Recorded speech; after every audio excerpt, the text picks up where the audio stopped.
You hear a lot of rumours doing this job, and one of them that just keeps coming up is that hackers are making a killing from secret payments by major companies. But what would you do if every computer in your office was hijacked by hackers? That's what happened to a Norwegian company recently, and they faced a dilemma: to pay or not to pay. The hackers attacked here late at night. Computers everywhere changed simultaneously. The message: pay us or you'll be locked out forever. For this aluminium producer, it was a disaster. Down here on the factory floor, where these heavy-duty machines are working hand in hand with people, every minute counts.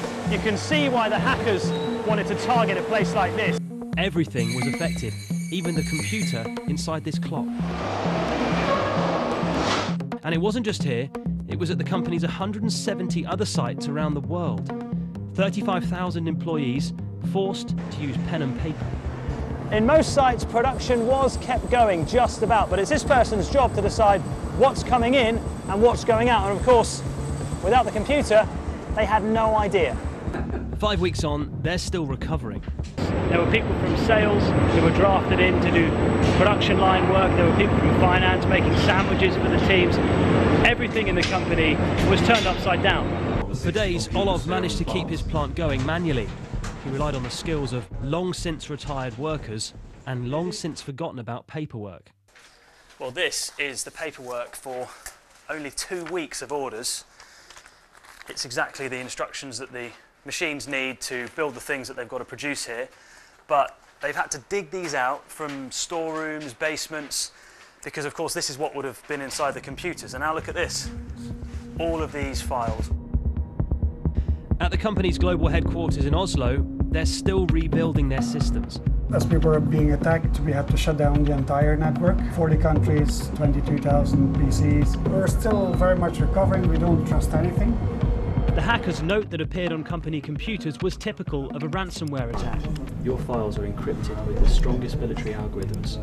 Without our special decoder, it is impossible to restore the data. The virus is called Lokagoga, different but just as devastating as the infamous WannaCry ransomware that affected the NHS 2 years ago. For a large fee, probably hundreds of thousands of pounds, they would restore the company files. But Hydro never tried to negotiate and refused to cave in to the cybercriminals. I think in general it's a very bad idea to pay. It fuels an industry. It's probably financing other sorts of crime. But there are plenty of companies who are paying in secret. This goes against the advice of pretty much every law enforcement agency in the world, so no one wants to talk about it. But there is one firm happy to speak. They're here in Connecticut, in the US, and they specialise in negotiating ransoms between the victims and the hackers. Coveware is just one of a handful of companies that have started helping victims navigate this murky world of cyber extortion. This group will divvy up 80% of the Bitcoin, 20% goes to the developer. Maybe they go back to the dark market, buy some more, and... Bill and his company are incredibly careful about the details hackers know about them. We're dealing with cyber criminals at the end of the day.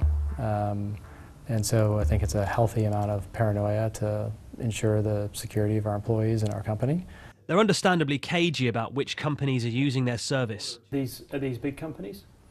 Some of them, yeah. What, tens of thousands of employees? Yep, some thousands, some public companies, some name brands. Industry analysis suggests that overall, ransomware attack numbers are actually in decline, but some estimates suggest attacks on businesses have gone up 500% in the last year. And as hackers go after bigger targets, the ransoms are going up.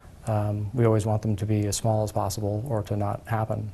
But we recognize that when a company needs to pay and it's a large number, then that's what needs to happen, and that can be 7 figures. How do you feel when you pay 7 figures? Not good. It's not a good outcome. Everybody recognizes it's not a good outcome, but you're dealing with life and death of the company in some of these cases where that has to happen. There's no doubt it's a major dilemma, especially when you look at what happens to companies like Norsk Hydro that don't pay ransoms. Recovery for them has so far cost more than £45 million.